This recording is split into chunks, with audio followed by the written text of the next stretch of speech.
Thank you for being here tonight, and let's go ahead and get started. I'd like to go ahead and welcome our panelists and ask you to go ahead, turn on your cameras at this time.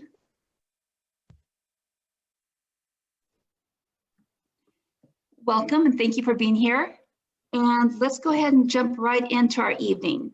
So I'd like to have each of you give a short introduction of who you are, what your education pathway looked like, and what your current career pathway is and how you got there. So Anita, would you like to start us out? Yeah, sure. Okay, so my name's Anita. My background, I grew up in England. I spent a good 20-something years there. Education-wise, I have a bachelor's in mathematics with a minor in computer science. That led me to take a conversion course in a master's course in IT and robotics, so I could get into the computer science field. Originally, I wanted to be a teacher or an accountant, but once I was introduced to the computer science field, that's what I wanted to do. I've been in the industry about 25 years. Fantastic. In your current job and role, what do you do right now?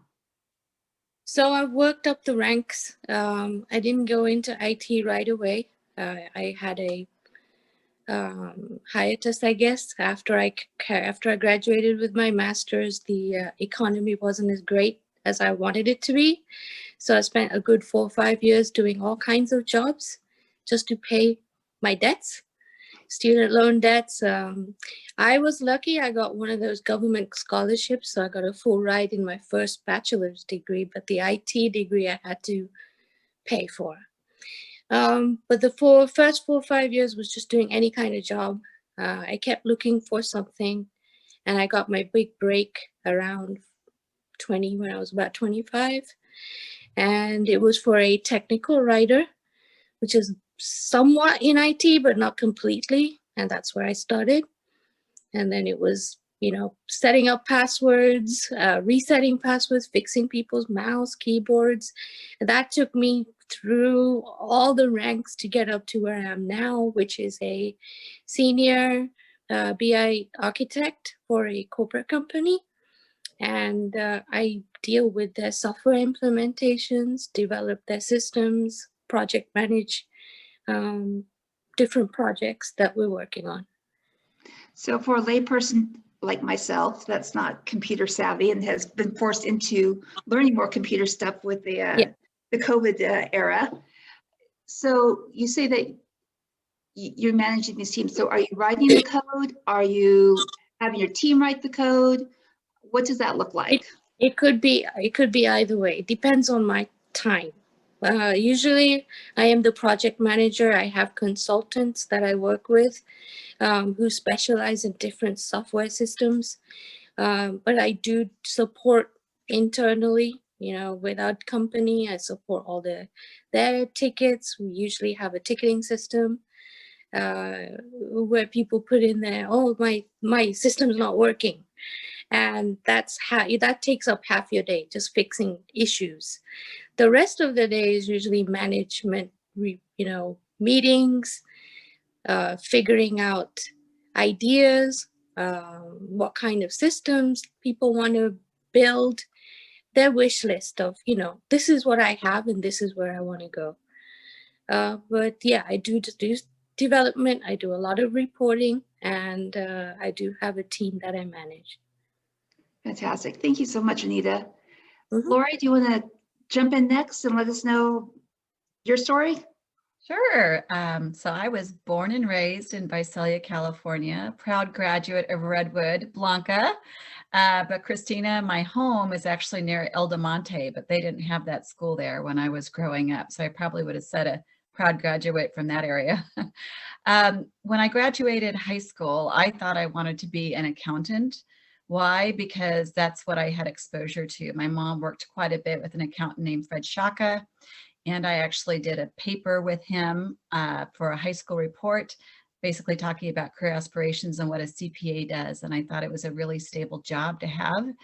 So I actually entered into college going into accounting, but my major was the business school. So within business, there's about 5 or 6 different tracks you can choose from: accounting, marketing, management, etc. So I chose the accounting track. Santa Clara University actually was very generous. They gave me a lot of financial aid, a full ride scholarship. It's a private university up in Silicon Valley. But ironically, when I went to school at Santa Clara, it wasn't like IT was a really big deal or even computer science. So unknowingly, I went to a school that was very heavy focused in Silicon Valley employment. Let's see here, my second year into college, about my sophomore year, is when I sat down with my professor and he asked me why I wanted to do accounting, because he just thought I had a lot more excitement and passion in other areas. And I was really struggling to get my B's, even C's in accounting, and wasn't doing so great. Yet in sales and marketing, I was getting literally A's and A pluses. So he was a big, I guess, encouragement to go in the sales and marketing track. How I ended up in high tech is actually pretty funny. Santa Clara has a system when you graduate the university, you have employers bidding on you. I don't know if it's still the same today, but what a great honor to have employers bidding on you to interview you, and then you as a student can bid on employers and interview with them. And I had an employer by the name of Rent a Computer. That's how expensive computers used to be back then. They bid to interview me, and it was kind of humorous because I said, I don't know why you want me in high tech. I'm the type of person that goes to the computer lab and always asks for help. I'm not necessarily technical. But they said, you know, based on your experience and your, academic records, we want someone that just knows sales, knows how to work with customers. We can teach you the technology. And that was the best decision I absolutely made in my career, because I didn't know, honestly, then what I know now, and what a great space that, computer science and high tech is. I just knew that I like sales and marketing. That's where I got my training. I learned all aspects of hardware at Rent a Computer. And then my career went on to other bigger companies like Computer Associates, VMware, IBM, and now I'm at Google. And my official title at Google is Director of Sourcing. And what that means is I'm responsible for sourcing candidates to hire at Google. So I run a team of about 450 people that look for technical talent. So my whole remit for all of Google, even all of Alphabet Company, is to find technical talent. But my primary background is sales and marketing, but sourcing is very similar, because instead of selling a product, I'm selling my company called Google. And instead of selling to a customer, I'm selling to a potential candidate and an employee of Google. Very interesting. That leads to another question I have later on of what you look like. I'm going to write it down now, of what you look for in an employee too. Okay. We'll come back to that. Okay. Thank you, Lori. Stephen, would you like to share your story? Sure. Hi, everyone. My name is Stephen Quenzer. I am also a proud graduate from Visalia, Golden West specifically.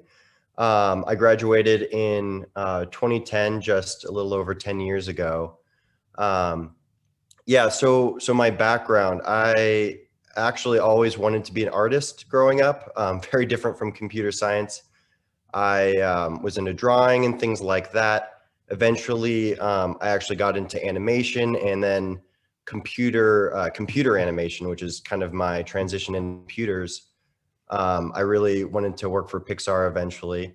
But in any case, I eventually decided to go to a college out in the middle of Kansas. I just kind of took almost a wild, put my finger down on a map and said I wanted to go here. I knew I just wanted to try something completely new and just see what it was like. And so I went to college. They did not have an animation degree, but they did have a computer science degree. So I just chose to do that. I really didn't know what I would do with it. But I took a couple intro courses and found out that, with a computer science degree, you can really do anything, go in any direction with that. And so I figured since I didn't know what I wanted to do, that would be my path forward. So from there, I transferred to another college in Virginia, and then I got, graduated a couple years later with my computer science degree. I also minored in business, and from there, I was lucky enough to get an internship in Washington, D.C. Nothing to do with the government, but got an internship, and eventually that turned into a job with a startup there. It was a tech company called LifeSense, where the owner and sole employee there hired me, and he'd built this really basic kind of prototype financial education app. And so the company was providing financial education through this app to all different types of people through schools and government programs and things like that. And so I was hired as the sole developer at the time. And even though I was just out of college, he kind of took a chance with me, and I kind of figured out how to do, work with a startup business and how to grow it and how to develop software at the same time. And 6 years later, I'm still working for that same company. I'm back in Fresno, actually, but back in the Valley, still working remotely due to COVID, which is kind of nice. The business was pretty successful. I have grown so that now I am managing a fairly large team of developers. Over time, I've worked with developers from other countries. Now we've began hiring internally. Yeah, and so that's my general background, but happy to answer any questions about that. Sounds wonderful. All three of you, I'm learning things already, because computers and technology have been, like I said, until this year, things I've avoided. Okay, so we kind of already covered why you chose your career in your introductions. So let's maybe skip to the next question. What does an average day or week look like for you? And feel free to just jump in. Not all at once, though. We all took ourselves off of mute at the same time. See, technology. I'll just share it. So I do a lot of people management, which is pretty interesting. So even though I'm in high-tech industry, computer and science, a big part of my day, and you'll find as you grow your career and move up the ladder, they call athletes versus sort of, I guess, coaches. So usually when you begin your year, you're the athlete, you're the one doing the individual contributor, and you're learning your hands-on skills.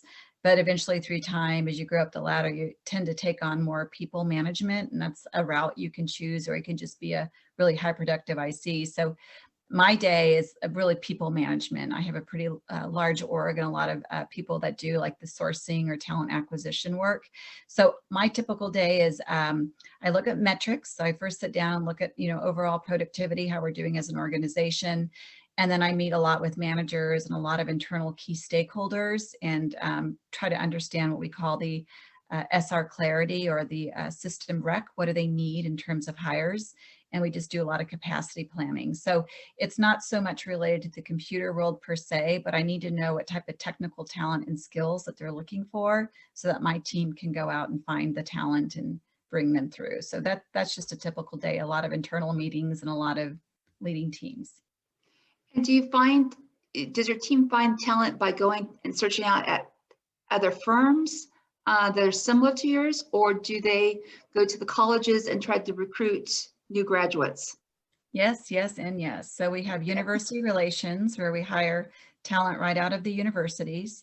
We also work quite a bit with what we call target companies. So we find companies that have similar like skills like Facebook or Amazon or Microsoft, and they have talent there that we can try to recruit and bring in. And then a big source is LinkedIn. We use LinkedIn quite a bit, looking at people's job profiles. So I'd encourage any of you on this call, as you're trying to look for future employment, definitely update your resume in LinkedIn or tools like Indeed. Those are great hiring tools for people searching for candidates. Okay, so for our younger set that are middle school or elementary that haven't heard of LinkedIn, can you give them a quick description of what that is? Sure. It's an application, it was a website, and you can go in and put your profile information there. So you put a picture of yourself. You basically build out your resume online. So you talk about where you got your degree or degrees. You talk about your work experience. You put the dates that you worked there, and you describe your role as well as your title. And it's really a way to promote yourself. Think of it almost like a social app, but instead of a social app, it is a professional app. and people like myself go out and recruit people from it. It's another great way to link to other people similar to you in industry. And so you can actually reach out and do invitations and ask for people to accept your invite. And then you're connected to people and you can see how many people you're connected in with LinkedIn. The second piece you can do is you can actually post out information that should be professionally related. Nothing like in your personal life per se, but more professionally related that might be of interest to people that are following you. Perfect. Thank you very much. Stephen, Anita, do you want to jump in? Just piggyback on what Lori was saying. People like her reach out to people like me through apps like LinkedIn and the others. Just want to say I have those profiles. You know, as a programmer, I get many invitations, and I've even gotten some job offers through those applications. So highly recommend looking into those when the time is right. How about you, Anita? What does your average day or week look like? Yeah, I'm gonna support the Stephen and Lori with LinkedIn. It's definitely the way to go. Even if you are just a high school student, you can put in what you've done so far, and you know, there's a summary area in LinkedIn where you can specify what you're interested in, and it's a platform for you to connect with other people. So you can post things just like you would on Facebook, but this is more of a professional platform, right? So you're sharing your ideas, and if it's IT related, you would share your any kind of posts or articles, things like that, to keep connected with a lot of the whoever you're connected with. I love LinkedIn, and yes, I've gotten quite a few job offers from there too. It's a great platform for everyone, I think. Perfect. Yeah, typical day, probably 50% of my time is dealing with support issues. In IT, usually there is a ticketing system. They have a software system just for issues. And users or internal department members will say, oh, my password is not working, and they'll put a ticket in. Or my keyboard has broken, or I've got a blue screen. Things like that would come in. For me, it's more software and reports related. So half of my week is usually taken up with that. We have weekly calls with our team members on what we're all working on and what we plan to work on for the next week. So it's a lot of planning. We also have larger meetings with possibly the executive team where we plan ahead for the year or for the next 3 months on what projects are important. We prioritize tasks. And I'd say the rest of the time is usually meetings, project management meetings, mainly talking about ideas, looking at a system and saying, well, I'd love to have these features in there. How much would it cost? What would it take? How long will it take to do? So I'm going to deviate a little bit here for a moment. All three of you are, as Lori put it, I like it, the coaches now, or in leadership positions. So when you have someone applying to your company, what do you look for in an employee? Because I'm sure there are hundreds, if not thousands, of people that would qualify for one position that you have open. What makes you select that one person? Lori, do you want to touch on that? Sure. I was going to let Steve and Anita go first since I'm always, this is so in my wheelhouse because this is what we do, we hire. So first of all, we look for skills. We want to make sure that skills match what we have in the job rec. So there's two things we use. One's called minimum qualification and the second's called preferred qualification. So when I work with hiring managers like Anita or Stephen, I would say, what are your minimum qualifications? What are your preferred qualifications? It typically would involve education requirements, whether they need a bachelor's degree or not, whether they need a master's degree or not. So we start with education. Secondly, we start with what's the work experience, how many years? And then third, we look at what title they have to help us what we call do banding or level exercises. And that's how we bring people in. Once we bring people in and identify them, have the conversation, do that initial phone screen to get that type of data, we really just assess for, at Google, it's interesting because we use what we call rubrics. And you probably have rubrics in school now, in high school, where you get graded on rubrics. It's very similar when we do our interviewing. So we have 4 different rubrics. The first is role-related knowledge. So when someone interviews, it typically would be, for example, if you're being hired to be an engineer, you would have another engineer interview you because they know the exact skill set. So they know the role-related knowledge and they have a set of questions they'd ask. The second is what we call general cognitive ability. So we usually throw a really interesting exercise at them, like, you know, you have a gumball machine that's about, you know, 2 feet wide and 3 feet high. How many gumballs do you think will fit in there? Literally just curveball questions, just to see how they'd solve it and their thought process. And then the third is what we call googliness. So it's basically, could they fit into the organization? And I don't necessarily call it cultural fit because Google really prides themselves on diversity of thought. So diversity, equity, and inclusion, which Christina, your Indigenous Cultural Protective Services, is so awesome because I'm proud to announce this year, Google actually is looking at Native American Indians as one of our aspirational goals. We've always looked at Black, Latinx, and female talent as well. So I just want to put that plug in there. Yeah, it's pretty awesome. And then the fourth thing we look at is leadership. So do they have leadership skills? So even if they are an athlete or an individual contributor, do they have the ability of thought leadership and could they lead an idea through fruition?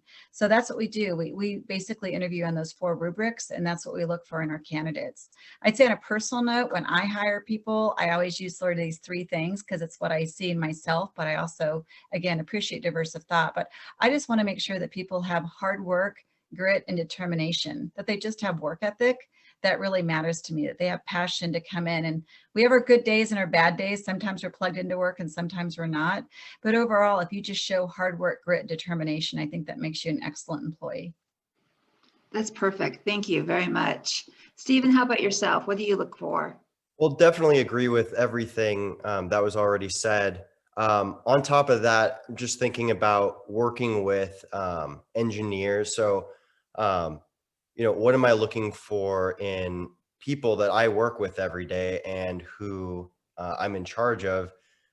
One is an interest in learning, someone who is always, you know, flexible, willing to try new things, think about things in new ways, has an open mind. A lot of people are, you know, nervous about trying something new, or maybe they're, you know, something's not quite in their wheelhouse, so they don't want to even think about that possibility.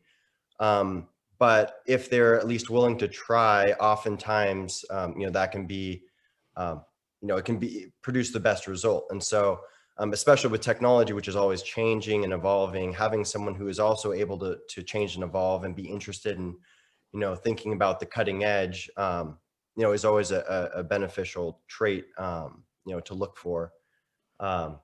Now, there's a lot of you know, other things that are important. You know, I would say one other is the ability to ask questions. A lot of people, especially newer engineers, they're afraid to ask questions because they're afraid to look like they don't know what they're doing or what they're talking about. And especially when you're new, you know, you feel like you're an outsider, like you don't really belong in the job.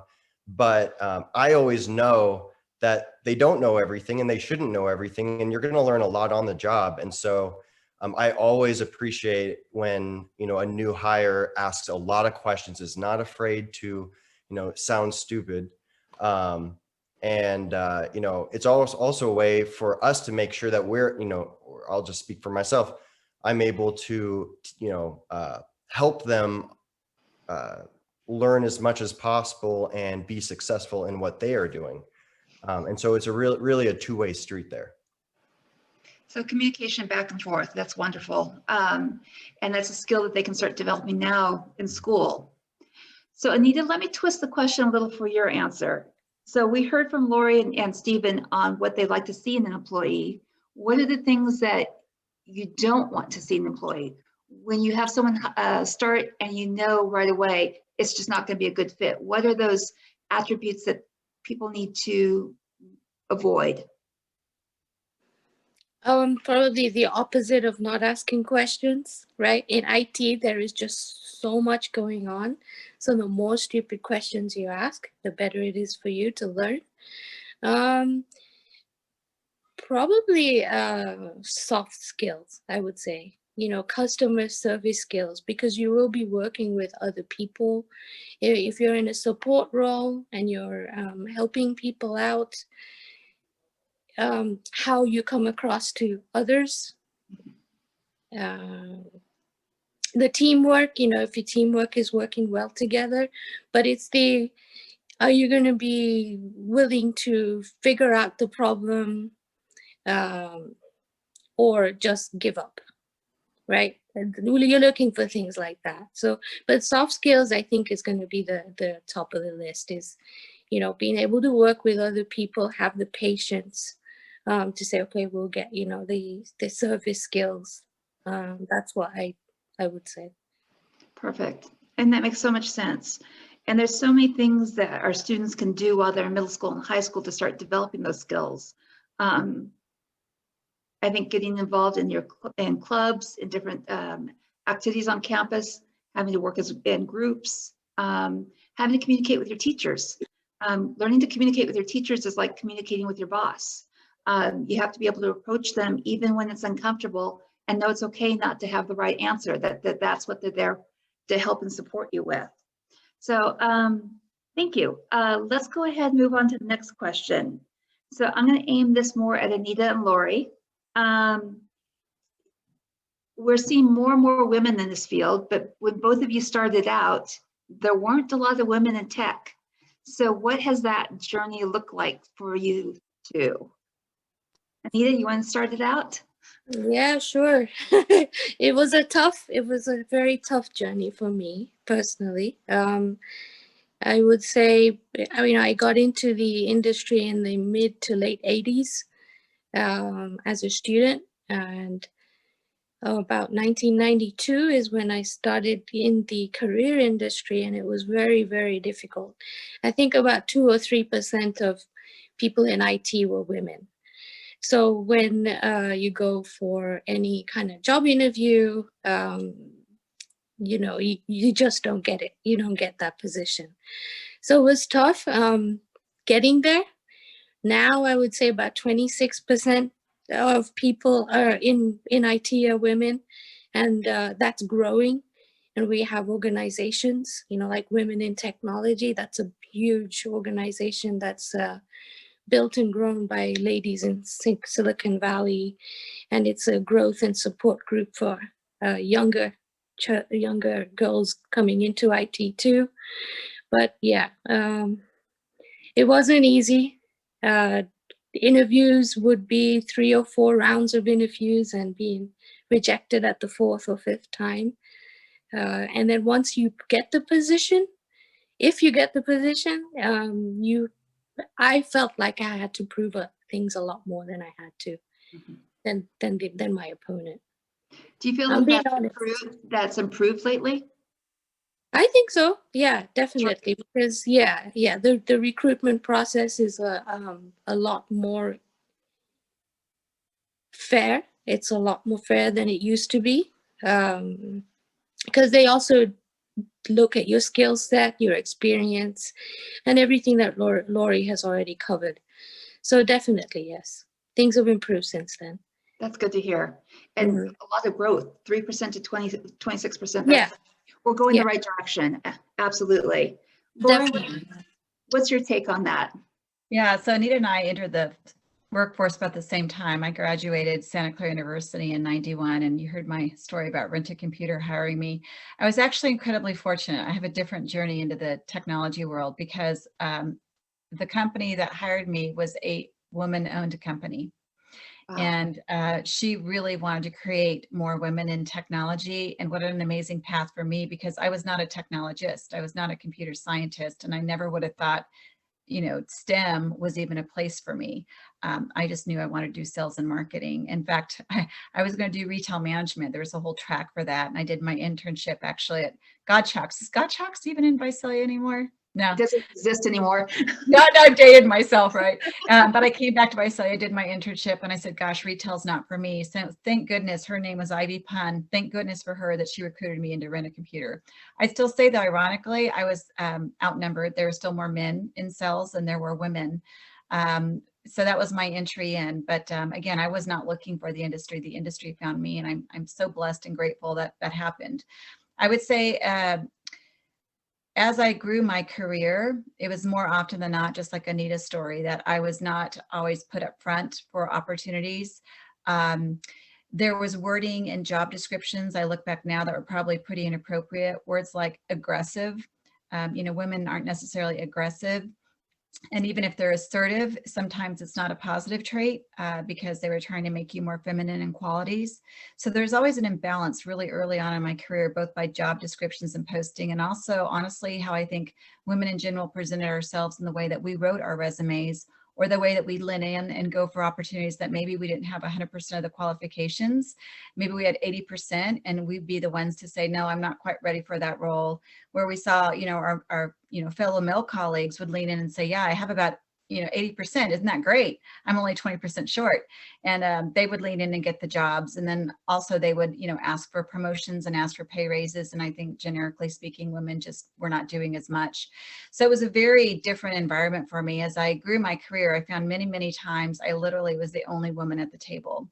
And a big part of my career is I did global sales for several years. I've seen all parts of the world. And I would tell anyone here on the call, that's a pretty exciting part of technology, because the definition of technology itself, especially cloud, is that there are no physical boundaries. It's a global environment with technology, which is pretty exciting. But I would travel all parts of the world by myself, or I'd end up in these big, long dinner meetings with all men, and I'd be the only woman. And so it was, I would say, lonely for a while there. And it was lonely not to have a fellow, female colleague. I had to pick up things like golf.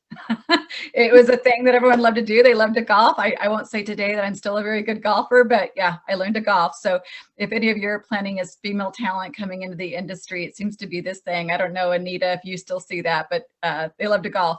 The one thing that I've introduced into all my advisory councils and now my global meetings is I always do a track for women, and I give them the option whether they want to do golf or if they want to do a spa day. So I've tried to inject some of that, but now it's really lovely. There's actually a lot more women in the industry. I'm so pleased to see that. And I always tell, a lot of women as they're looking at their careers, you don't have to do just computer programming if you want to go into STEM. You don't have to be just a mathematician or a math teacher. You could be an actuary, you could be a teacher, you could be a salesperson.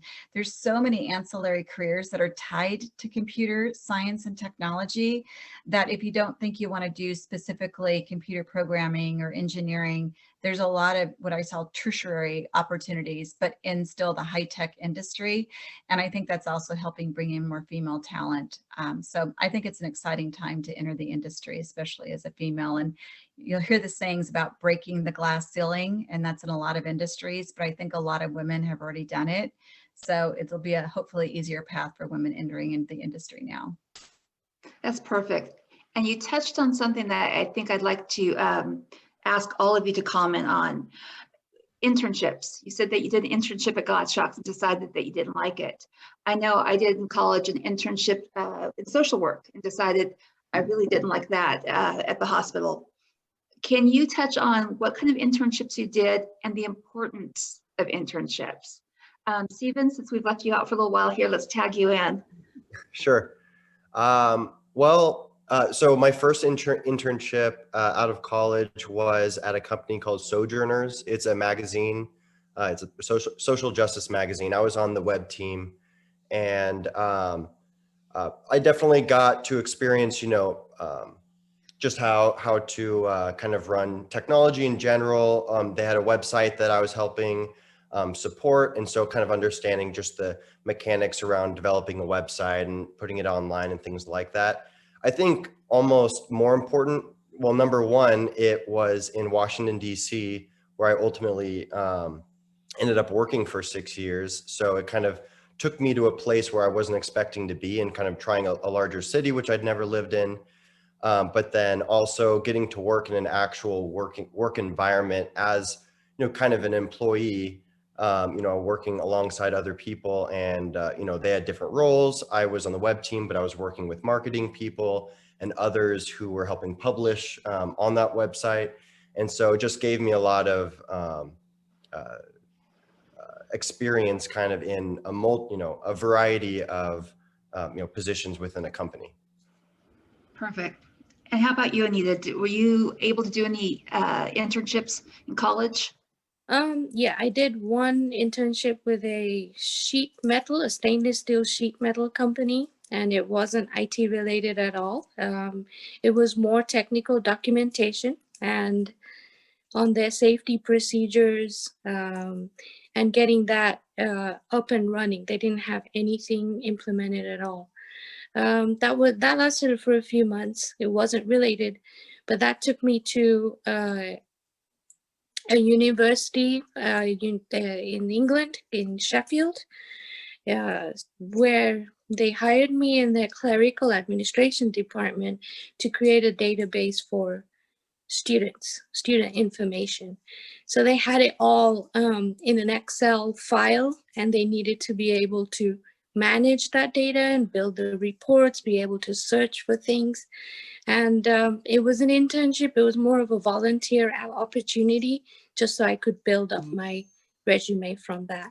And that really helped. I mean, it was 3 months of hard work with no pay and showing up every day without knowing where it was going to take you. But it gave me a door into all the other opportunities that were out there. That sounds great. One thing I've always, and maybe you guys can comment, I've urged students, if you have the choice between a paid internship and an unpaid, that sometimes the unpaid is the better route because they don't feel like they need to get something for their money. So therefore they let you have more experiences because you're not tied down to one task that they want accomplished. Yeah, definitely. Definitely. Yeah. I mean, I did a little bit of everything. It wasn't just the databases. It was interviewing the students, collecting their information, doing administration tasks, secretarial tasks, anything that needed doing. You were kind of the gopher, right? You go and get it done. But at the end of that experience, they see how hardworking you are. You'll get a great reference, and that reference can propel you to better positions in the future. It really does help. It does. And just a reminder for our younger set out there, if you are currently in middle school, remember we had the Link Learning Academies in high school. And part of that experience is internships and job shadowing. So as early as high school, you can start getting these experiences. And also we have professionals from our area that come in and talk to your class, mentor you, really give you that hands-on experience. So as you're looking towards high school, remember to keep in mind that the Link Learning Academies. If you're currently in 8th grade, the applications are open right now. You can go to the website I shared with you earlier. Those applications are due by February 22nd. So keep that in mind. I have one final question before I open it up to our students to ask questions. What advice do you have for our students?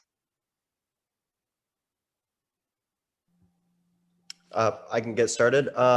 So this depends on what exactly you want to go into, but for me, one of the most helpful things that I did, both in college and as I was an intern, looking for a job, was having a side project that could kind of show off my skill set that I had grown over time. And so finding something that you're really interested in and trying to create something real that both challenges yourself and grows your own skills, but also you can show to people to kind of prove your skills later on. Similar to Anita, I created a database system for tracking all of the I think it was for the science department. They had a bunch of different just things that they had to take or keep track of, various assets. And so I just worked with one of the professors at our college to build this database. And I ended up using that to get my next job. So that was just one way to show off my skills later on, and also, build something kind of cool in the meantime. Perfect. Thank you, Stephen. How about you, Lori? What advice do you have for our students? I'd say approach this all with a curious mindset. Don't feel like you have to box yourself in. I know it's daunting when you're in middle school and high school, and I can say this as not only having been through it, but I'm raising daughters going through it currently at the same age group you all are. And that's the one advice I tell them. It's overwhelming when you're like thinking, well, what's going to be my job? What's going to be my career, when you really haven't been exposed to much? It's a lot to ask of someone that's, still so young and just learning the world. And so I'd say, figure out, most importantly, what interests you? What's your passion area? What are you curious about? And Paige, I think it's great advice. And I love that you're doing that give them that exposure into mentors and shadowing, learning about jobs. I wish I would have had that. I go back to my, where I started. The only exposure I had was to a CPA, and it seemed like a really steady job. And I thought, okay, I want to be an accountant, but I didn't really have any idea what I was doing until I took the courses in college, and I was like, this is not for me. I'm not getting it. It's not my swing zone. And I'm so grateful I had that professor that sat down and talked to me about it, and almost gave me like the opportunity to get out of the major. Because if I'd stuck with it and I hadn't, known that there were other opportunities out there, I probably would have had the major. I probably would have taken the first job, and then I would have burned out really early on, and that would have been really disheartening. So I guess it's just my advice is just approach things with a curious mindset, find out what you're interested in, explore that career, do some early shadowing if you can. Don't be overwhelmed when you choose your college, if you choose to go that route or your technical trade. Just take classes that interest you, and you'll grow from there. And really do work with your teachers, work with your middle school teachers, your high school teachers, your professors if you go that route, because they'll also see propensity in you and what you have capabilities of doing. And then do get that internship. Do most importantly, learn what you don't want to do as much as you do want to do. Get the professional networks and connections, and don't feel like you have to, plan life like it's a linear line of point A to point B. Life is going to zigzag. It's going to throw you curveballs. Anita, I love hearing about your career journey. I mean, how many different roles did you take until you landed where you were now? And, when you're in high school, you probably didn't say this is what you thought you were going to do at this point in time in life. You just kind of found your way in life, and it found you. But I would say put a plan in place, start somewhere, and just start with a curious mindset. Perfect. I couldn't sum it up better. Thank you, Lori. That's fantastic. Anita, how about you? What's your advice? I would start with what type of person you are, what personality type you are. In IT, there are so many different avenues you can go into. Like if you like teaching, you could be a school teacher. We could also teach software, be a trainer, a software trainer. If you're creative and you have a lot of ideas and you're good with computers, you could go into web development, web application development. If you're throwing out ideas all the time of the new greatest thing that's going to make me $1 million, there's so many creative opportunities in IT that you could go into. If you're a little more reserved and you like your own space, you're quieter, but you know how to get things done, maybe programming or coding, and you're very good at it. You've written a small game or something that you've built in at school. That's something that it depends. It depends what type of personality you are, but there are so many openings in IT that you can go into. Also languages, like natural languages. If you're very good with English, Spanish, picking up different natural languages, programming might be your thing. So yeah, there's also other ways of getting into IT. There's vocational courses, as you know, Microsoft certifications. So after you've completed your degree, you can continue learning into whichever channel you want to go into for Microsoft, Oracle, Cisco. There's so many things out there that you can specialize in. I've come from a healthcare background, and now I'm in manufacturing. And what I'm seeing now is artificial intelligence and robotics. That's the way of the future. Healthcare is, using robotics for surgeries a lot now. It's becoming the norm. And in manufacturing, robotics is automating a lot of the menial labor tasks that are happening. The fear with the production workers right now is that it's going to replace their positions, but it isn't, because it's going to create more jobs, more skilled jobs than the machines will do the work, but you're going to need robotic engineers to maintain those machines. So yeah, AI, robotics, and data. Data is the way to go, because we're collecting a lot of data from all sorts of platforms, mobile applications, databases, everything. So, and that's my passion. Perfect. Thank you, Anita. Thank you, Lori. Thank you, Stephen, for sharing so much wonderful, wonderful information. I'm going to go ahead and open it up to our students now. So students, if you want to go down to the Q&A and put in your questions, we'll go ahead and ask our panelists to address those.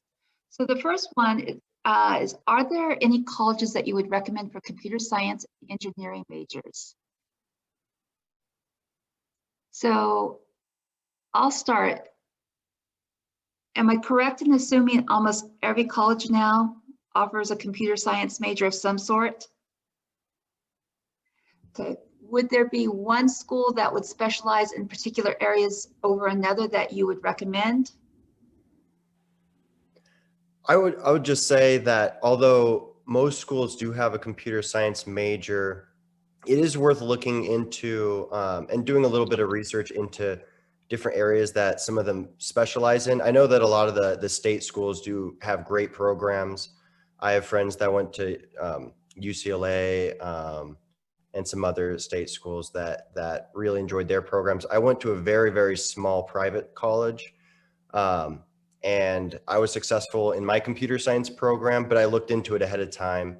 And I talked to a few people in the program, made sure that they had a good experience.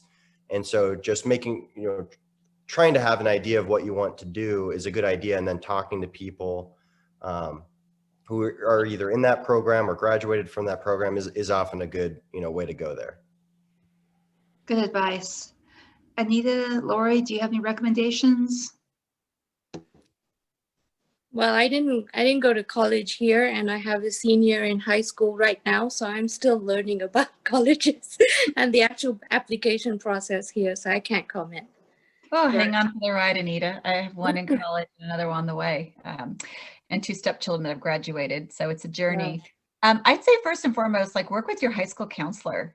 They have so much access to all the universities and college, and they have the inside track, and they can help coach you based on your GPA, what your test scores are looking like, whether it's ACT and SAT, and what you probably have more of a chance of getting into, and they'll help establish your reach schools and your sure bet schools.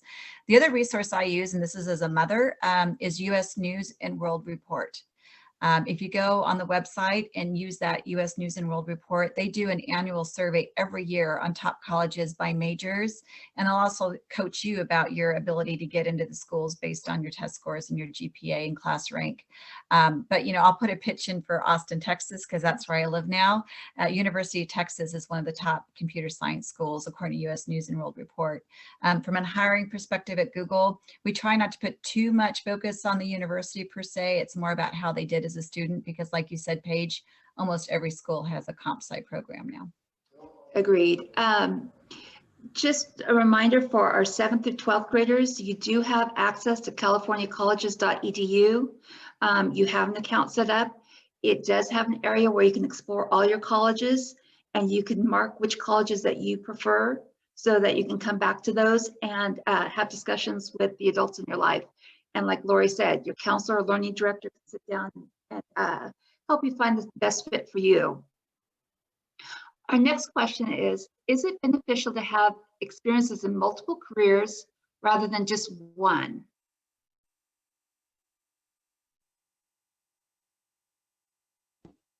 Boy, that's a hard question for me to answer, both as a hiring manager and just my personal experience. I lean on multiple careers because I've done it. And I just think it makes me a more well-rounded, broader perspective person. And honestly, like, if you think about if you want to climb the ladder and get up to general management, lots of times when you hire for general management, director level, VP level, you look at someone that has a well-rounded business acumen and can understand a lot of different parts of the business. And that makes a really good sort of general manager leader. On the other hand, I think getting really specialized and very deep in your discipline is also a way to do a career track. So it could be time and role. It could be going back and getting your master's degree or a PhD degree, and then you become such a highly qualified specialist. So it's hard to say. It depends really in what you want to do with your career. But I think it's a fantastic question. I don't know, Stephen or Nita, do you have an opinion on that? I can speak from my own experience, and I have friends who have done the exact opposite thing and have been very successful in what they do. I went a more generalist route where, and this is just kind of how my career went on, where I joined a startup as my first company. And so I really had to learn all the different aspects of the business. And so programming was initially what I was doing, but I really learned very early on that I needed to understand really everything, learning how to communicate with stakeholders of all kinds, clients and customers and different, the marketing department and sales and everything. And so it's even more generalist even than most people in technology. But, so if you're going to work for, say, a startup, that can be extremely beneficial. If you want to work for a pharmaceutical company creating a specific type of, a cure for a disease, and you want to do that through, computer science, then you may need to specialize and get a PhD in something. So I would just mirror that, it does depend on what you want to do. And from my perspective, my college was a liberal arts college, which means by design, you get to take a lot of different types of courses and really figure out what different things you like and don't like. That worked for me because I didn't know what I wanted to do. And so since I didn't know what I wanted to do, I figured I might as well just know at least what I didn't want to do and then start narrowing it down from there. And so that worked for me.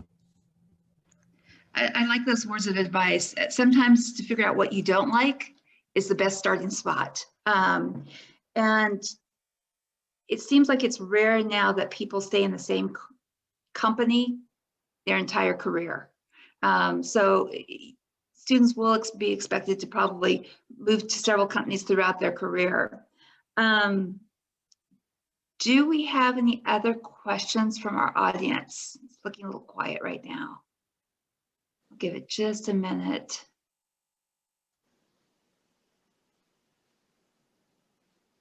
Very quiet right now. Okay, so you guys, I couldn't have asked for a better event. The depth of the information that you've given us has absolutely been fantastic. We have a comment from our audience saying, I'm a parent standing in for my kiddos. I'm so impressed. Same here. I can't thank you enough for the information you've given tonight. For our students, continue to explore, continue to get involved in your schools, continue to try new things and take some risks along the way. I guess with that, I get to say goodnight to our presenters. Lori, it's been years, but thank you so much for joining us tonight. Stephen, it was great to meet you. And Anita, I'm sure we're gonna be talking soon. But thank you for your time and thank you for all your great information. Have a really good evening.